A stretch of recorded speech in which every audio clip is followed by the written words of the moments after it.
नमस्कार दोस्तों, आप सभी का स्वागत है हमारे YouTube चैनल मान्या लाल किताब रेमेडीज़ में। आज मैं आपके साथ बात करने जा रहा हूं मीन राशि के बारे में और आज का मुख्य टॉपिक होगा 1 से लेकर 30 सितंबर 2024 ग्रहों का जो बड़ा परिवर्तन इस महीने में होगा उसका कैसा प्रभाव मीन राशि के जातकों के ऊपर रहेगा। आज मैं आपके साथ बात करूंगा कि आपकी आर्थिक स्थितियां कैसी रहेंगी। अगर आप अपना बिजनेस करते हैं तो वहां पर कैसा समय रहने वाला है। अगर आप कहीं पर नौकरी करते हैं, जॉब करते हैं तो कैसा परफॉर्मेंस आपका रहेगा। आपकी सेहत कैसी रहेगी, आपके रिलेशंस कैसे रहेंगे, आपकी मैरिड लाइफ, लव लाइफ आपकी कैसी रहने वाली है। अगर आप स्टूडेंट हैं तो आपका करियर कैसा रहेगा। अगर आप विदेश जाना चाहते हैं तो विदेश में रहते हैं तो इन तमाम पक्षों के ऊपर आज हम आपके लिए बहुत ही इंपॉर्टेंट वीडियो लेकर आए हैं। दोस्तों, इस वीडियो को आपने पूरा सुनना है। किसी भी प्रकार से आप किसी पार्ट को स्किप मत करना, क्योंकि कोई ना कोई जानकारी जो है वो आपके साथ रिलेटेड होगी। दोस्तों, सभी जानते हैं कि मीन राशि के ऊपर साढ़े सती का प्रथम चरण चल रहा है।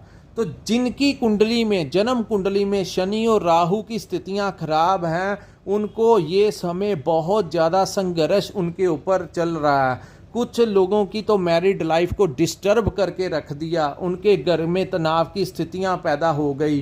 कुछ लोगों की संतान के साथ करियर को लेकर समस्याएं आ रही हैं। कुछ की नौकरी छुड़वा दी, कुछ को संघर्ष करवा दिया, अपने ही डिपार्टमेंट में कई तरह के इल्ज़ाम लगा दिए, कुछ लोगों का चलता हुआ व्यापार बंद करवा दिया।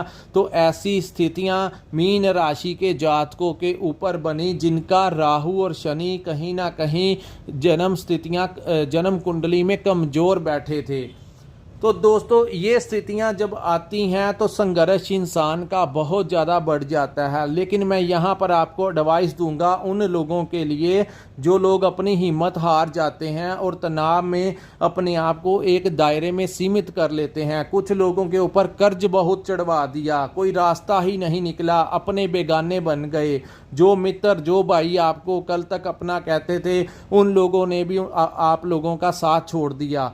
लेकिन दोस्तों, ये समय जो है वो निकल जाएगा और एक ऐसा दिन आएगा मीन राशि वालों के लिए जब आप एक नई जिंदगी स्टार्ट करेंगे। और वो समय ज़्यादा दूर नहीं, आपने बहुत कष्ट झेल लिया, वो थोड़ा टाइम और रह गया। प्रथम चरण जैसे ही ख़त्म हो जाएगा, सब कुछ जो है वो आपकी फेवर में हो जाएगा। और ये टाइम जिन लोगों ने आपका साथ छोड़ दिया, आपके जो दुश्मन बन गए, वो एक दिन आपके पैरों के नीचे आकर बैठ जाएंगे और आपसे माफ़ी मांगेंगे। ये मैं आपको प्रॉमिस करता हूँ। दोस्तों, ये याद रखना, समय हर एक इंसान के ऊपर आता है। दुनिया में कोई ऐसा शख्स ही नहीं है जिसके ऊपर ख़राब समय नहीं आता। किसी को हेल्थ की समस्या आ जाती है तो किसी के घर के अंदर, आपको क्या पता, बाहर से इंसान आपको खुश दिखता है, वो आपको नहीं पता कि उसके घर में क्या दिक्कतें, क्या परेशानियां उसकी पर्सनल लाइफ में चल रही हैं।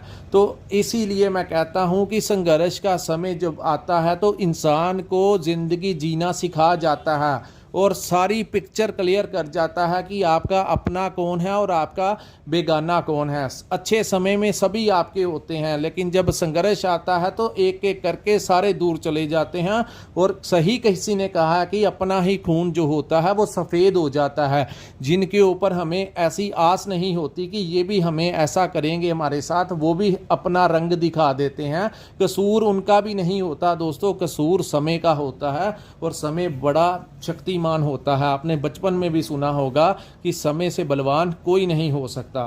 दोस्तों, यहाँ पर यही एडवाइस रहेगी कि आप लोग जो हैं मेहनत करिए। जब भाग्य का साथ नहीं मिलता तो मेहनत जो होती है उससे हमें थोड़ा सा कम मिल सकता है, लेकिन ऐसा नहीं कि आप काम करते रहें और आपको कुछ भी ना मिले, ये नहीं हो सकता। आप मेहनत कीजिए, कर्म प्रधान है, भगवत गीता में भी लिखा है, तो भाग्य का सारा। लेकिन दोस्तों, ज्योतिष शास्त्र का सबसे बड़ा फायदा ये होता है कि हमें पता लग जाता है कि ये जो आने वाला समय है उसमें हमारे लिए कौन से रास्ते उचित रहेंगे और किन रास्तों से हमने अपना बचाव करके निकलना है। तो यहाँ पर दोस्तों मैं बताऊंगा कि सितंबर का महीने में भी जो ग्रहों का परिवर्तन होगा वो कैसी स्थितियां आपके लिए रहेंगी। सबसे पहले जो सामने आपके मैंने चार्ट बनाया है, जो कुंडली बनाई है, जहां पर 12 नंबर लिखा है, ये आपकी मीन राशि है। और ये वीडियो जो है ये चंद्र राशि के ऊपर आधारित है। चंद्र राशि के अनुसार जैसा जैसा ग्रहों का गोचर होता है वैसा वैसा प्रभाव हमारी ज़िंदगी में देखने को मिलता है। दोस्तों यहाँ पर राहु जो है आपके लगन भाव में बैठकर, लगन भाव होता है जो हमारी कुंडली का प्रथम स्थान होता है, और सबसे ज़्यादा प्रभाव इसी भाव में बैठे ग्रह हमारे ऊपर डालता है, क्योंकि प्रथम हमारी सोच का भाव होता है, हमारी आत्मा का भाव होता है।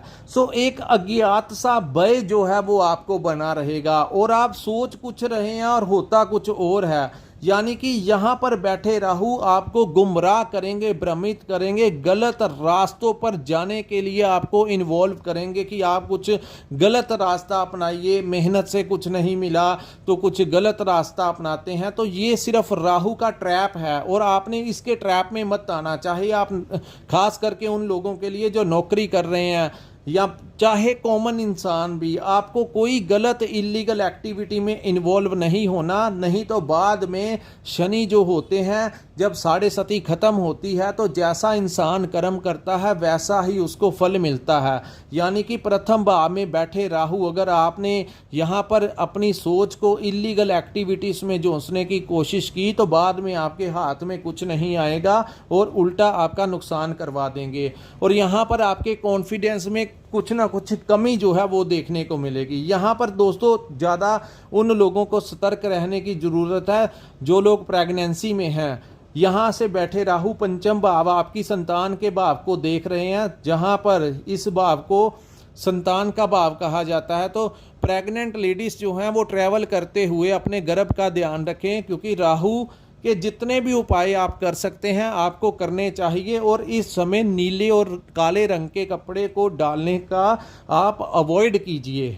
और दूसरी बात, इस भाव को बुद्धि और विवेक का भाव कहा जाता है। तो यहाँ पर राहु की दृष्टि पड़ने से आपकी बुद्धि और मैनेज करने की जो परिस्थितियां हैं उसमें कहीं ना कहीं कमी देखने को मिलेगी। यानी कि डिसीजन जो है वो आप अपने नहीं ले पाएंगे, उसके लिए आप कभी किसी के पास जाते हुए नजर आएंगे। और अपने आने वाले कल को लेकर यहाँ पर आपका जो दिमाग होगा वो एक इनसिक्योरिटी आपके दिमाग में रहेगी कि पता नहीं कल कैसा रहेगा, आने वाला समय हमारे लिए कैसा रहेगा। तो एक ऐसी भ्रम की स्थिति जो है वो राहु जब यहाँ पर बैठते हैं तो यहाँ पर वो देते ही ऐसी मानसिकता इंसान की कर देते हैं।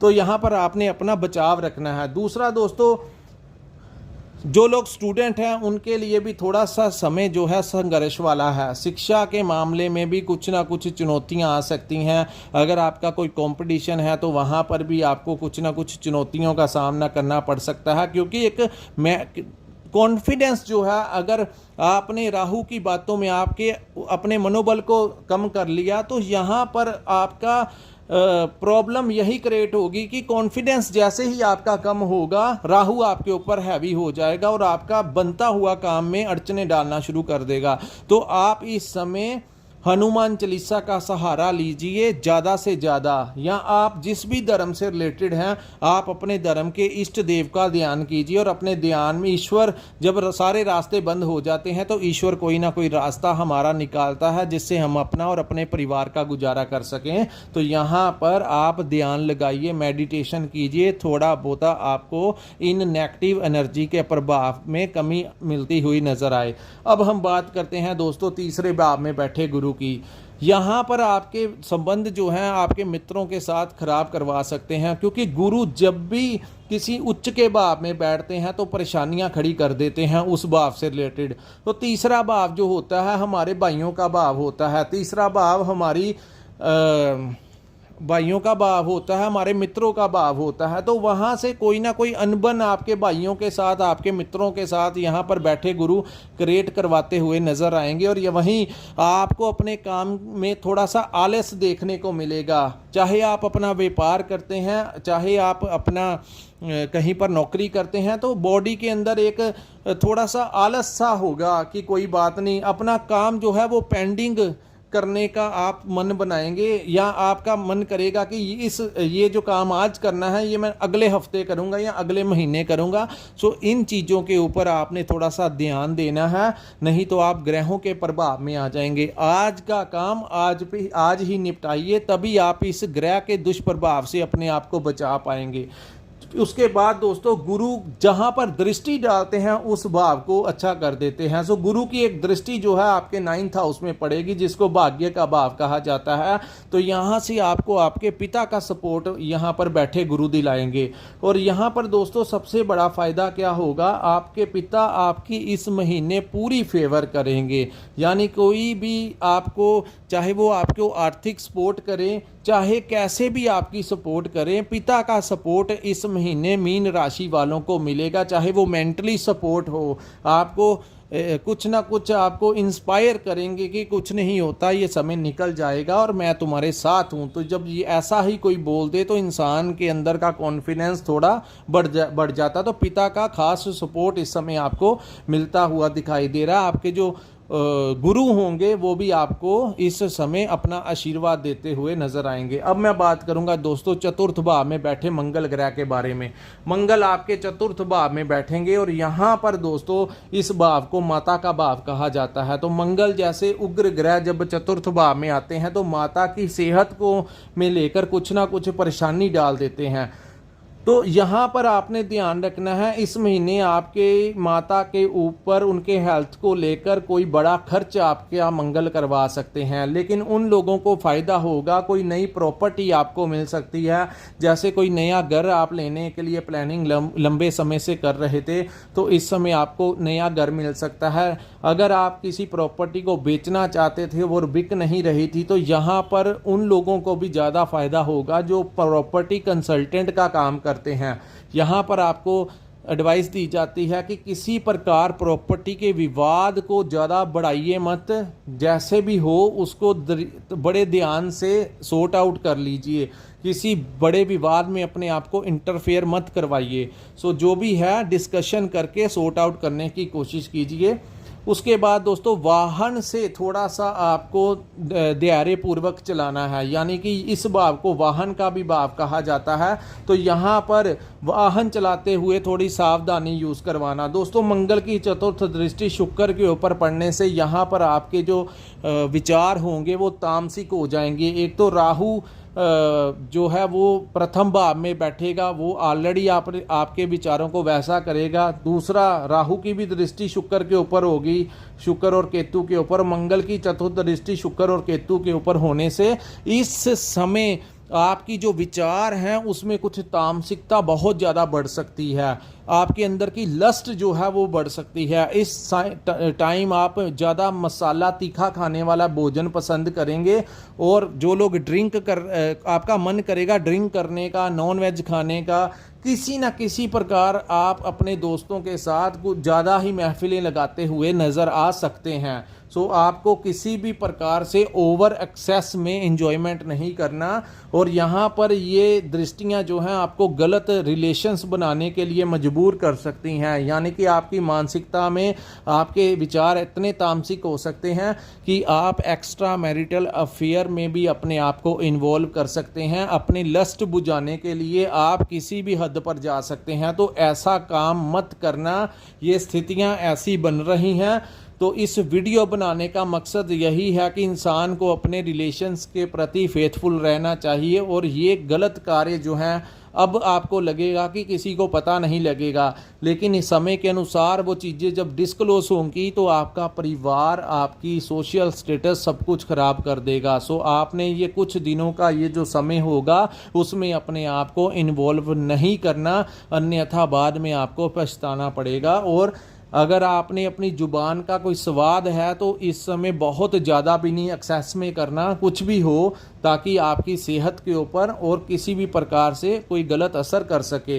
अब दोस्तों मैं बात करूंगा यहाँ पे इसका सबसे बड़ा फ़ायदा क्या होगा। जो लोग इंपोर्ट एक्सपोर्ट का काम करते हैं, शेयर मार्केट का काम करते हैं, स्टॉक मार्केट का काम करते हैं, जिन लोगों का सोशल मीडिया का काम है, जो लोग मल्टीनेशनल कंपनी में काम करते हैं उन लोगों के लिए ये समय बहुत अच्छा होगा। हर ग्रहों के कुछ बुरे प्रभाव होते हैं तो कहीं ना कहीं अच्छा भी, हर सिक्के के जैसे दो पहलू होते हैं। तो एक पहलू ये है कि मैंने आपको बता दिया कि आपके साथ कैसा रहने वाला है। दूसरा पहलू ये है कि आपको आर्थिक पक्ष जो है उसमें कहीं ना कहीं आपको बड़ा लाभ मिलता हुआ दिखाई दे रहा है, और उन लोगों के लिए ज़्यादा समय अच्छा रहेगा जो लोग अपने जन्म स्थान से दूर रहते हैं। दोस्तों, जन्म स्थान से दूर रहने का मतलब ये नहीं कि आप जहां पर आपका जन्म हुआ था उससे 50 या 100 किलोमीटर की दूरी पे नहीं।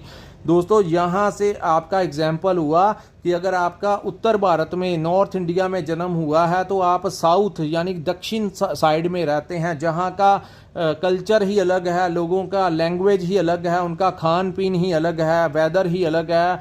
तो या तो फिर उन लोगों को और भी ज़्यादा फायदा होगा जो लोग समंदर ही पार कर चुके हैं और किसी विदेश भूमि में रहते हैं। इस समय जो लोग विदेश जाना चाहते हैं, आप इस समय अप्लाई कर सकते हैं, अपनी फाइल सबमिट करवा सकते हैं एम्बेसी में। आपको इस समय ग्रहों की युतियों के द्वारा आपका वीज़ा अप्रूव हो सकता है और वहीं आप बाहर की प्लानिंग कर सकते हैं।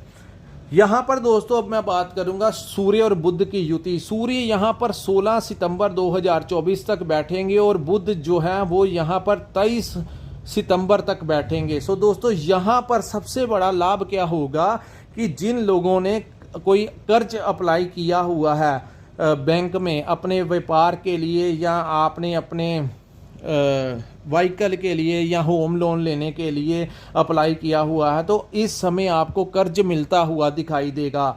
और जिन लोगों के ऊपर कर्ज चढ़ चुका है और उतारने के लिए कोई रास्ता नहीं मिल रहा था, सितंबर के महीने के प्रथम 15 दिन आपको कोई ना कोई सूर्य की कृपा से रास्ता मिलेगा कि आपने कर्ज कैसे उतारना है।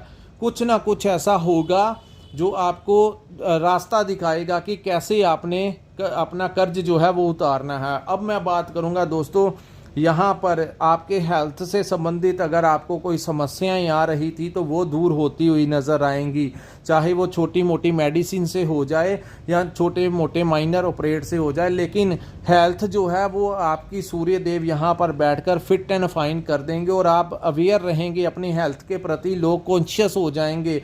कुछ लोगों का मन करेगा जिम ज्वाइन करने का, योगा करने की कोशिश करेंगे, यानी कि कुछ ना कुछ ऐसा होगा कि आपको पता लग जाएगा कि हेल्थ इज़ वेल्थ, हेल्थ भी जरूरी है। ऐसी भावनाएं आपके अंदर आएंगी और आप अपनी डाइट और हेल्थ का पूरा ध्यान रखते हुए नजर आएंगे। अब दोस्तों मैं बात करूंगा, शुक्र और केतु जो हैं आपके 7वें भाव में बैठेंगे। जैसा कि मैंने आपको बताया कि इस युति का उन लोगों को फ़ायदा होगा जो लोग यात्राएं करते हैं, विदेश में रहते हैं, या शेयर मार्केट के काम से उन लोगों को फ़ायदा होगा। उसके बाद थोड़ा सा कोई गलत रास्ता आपने ज़्यादा अपनाना नहीं है। आप अपने पार्टनर के साथ कहीं घूमने फिरने जा सकते हैं, आप अपने पार्टनर के साथ कहीं रेस्टोरेंट में खाना खाने, अपने लिए कपड़े खरीदते, शॉपिंग करते हुए नज़र आएंगे, अपने पार्टनर को गिफ्ट देते हुए नज़र आएंगे। लेकिन यहाँ पर आपने ध्यान ये रखना है कि कोई भी आपने उनके साथ बहस नहीं करनी, और ख़ासकर 15 के पश्चात जब सूर्य देव छठे भाव से निकलेंगे। दोस्तों, जब तक 15 तारीख तक आप लोगों को अगर सरकारी भाव से कोई फ़ायदा लेना होगा तो वो आप ट्राई कर सकते हैं। सरकारी डिपार्टमेंट से जो कार्य आपके अटके हुए हैं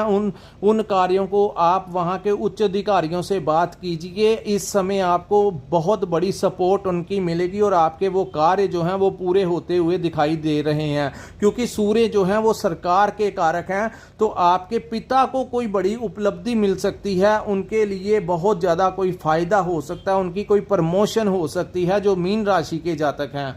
वहीं दोस्तों यहाँ पर हेल्थ का भी मैंने बता दिया, कर्ज का भी बता दिया, और शत्रुओं का मैं बताता हूं। दोस्तों, यहाँ पर जो लोग शत्रुओं से पीड़ित थे, यानी कि जो लोग आपको बहुत देर से मानसिक परेशानियां दे रहे थे, जब तक सूर्य छठे भाव में रहेंगे आपको जो लोग बहुत ज़्यादा परेशान कर रहे थे वो आपकी ज़िंदगी से दूर हो जाएंगे, उनका प्रेशर बहुत कम हो जाएगा। व्यापार में बात करें तो वहाँ पर भी आपके कुछ शत्रु होंगे, आपके आसपास कुछ राइवल्स होंगे जो आपसे जेलसी रखते थे, आपको देखना पसंद नहीं करते थे।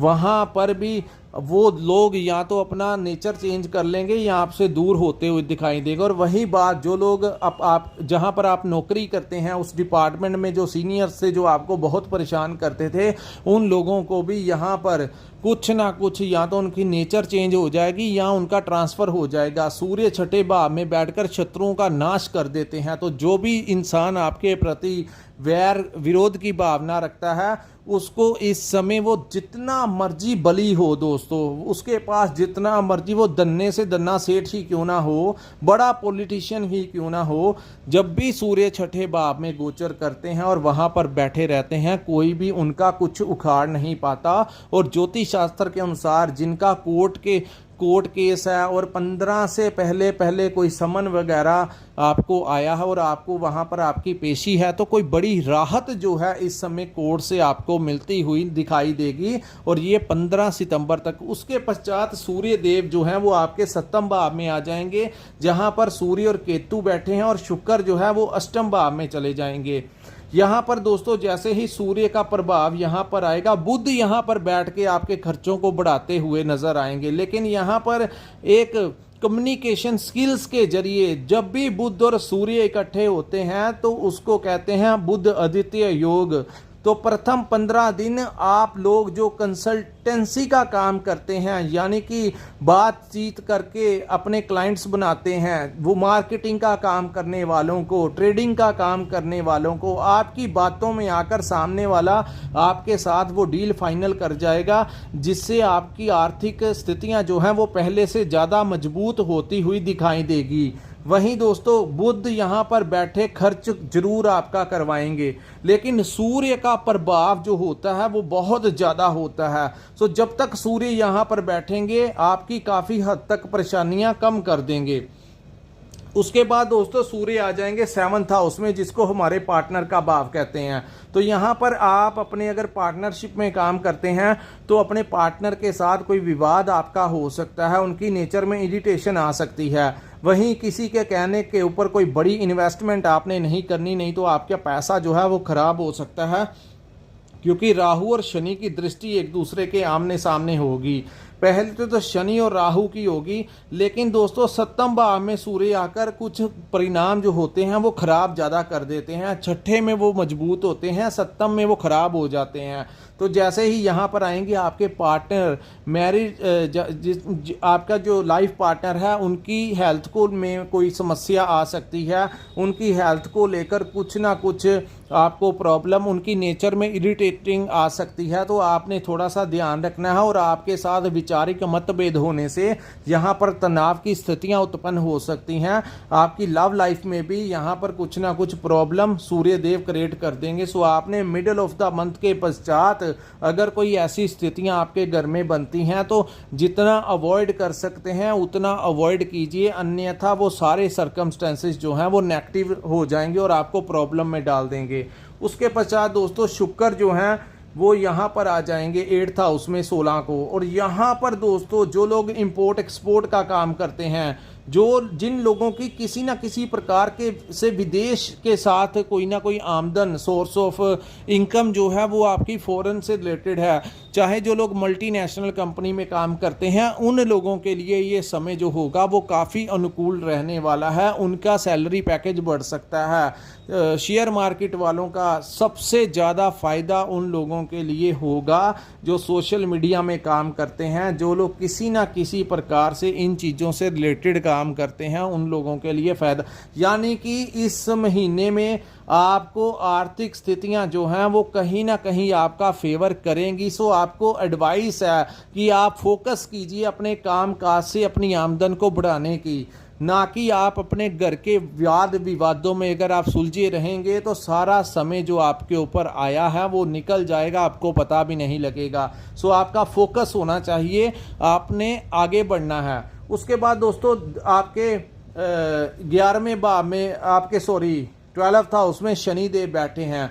दोस्तों यहाँ पर आपके खर्चों में वृद्धि होने की संभावना है और पूरे महीने आपके खर्च जो हैं वो आउट ऑफ इनकम होते रहेंगे। यानी कि इनकम से भी ज़्यादा जितना पैसा आप कमा रहे हैं उससे ज़्यादा आपके खर्च होने की संभावनाएं जो वो बनी रहेंगी। लेकिन इस महीने का फ़ायदा ये होगा कि पैसा भी आएगा। पहले ऐसे हो रहा था कि खर्च ही खर्च हो रहे थे और आमदन नहीं हो रही थी, लेकिन इस महीने ये होगा कि पैसा भी आएगा लेकिन खर्चों को आप नहीं रोक सकते, क्योंकि शनि जो है वो आपके 12th हाउस में गोचर कर रहे हैं और यहाँ पर वो वक्री अवस्था में है। तो थोड़ा सा अपनी हेल्थ का थोड़ा सा ध्यान रखिए। इस समय जो लोग विदेश में रहते हैं उनको कोई बड़ी राहत मिल सकती है।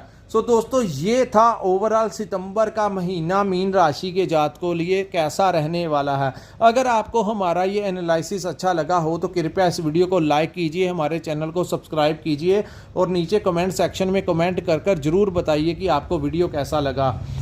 जिन्होंने अपनी कुंडली का विश्लेषण करवाना होगा, जिनके पास अपना डेट ऑफ बर्थ और अपना टाइम है, वही हमारे साथ संपर्क करें। और डेट ऑफ बर्थ और टाइम है दोस्तों, जो स्क्रीन के ऊपर हमारा नंबर शो हो रहा है वहाँ पर आप हमारे साथ संपर्क कर सकते हैं अपनी कुंडली का पूर्ण विश्लेषण करवाने के लिए। इसी के साथ इस वीडियो को मैं विराम लगाता हूँ। नमस्कार, जय माता दी।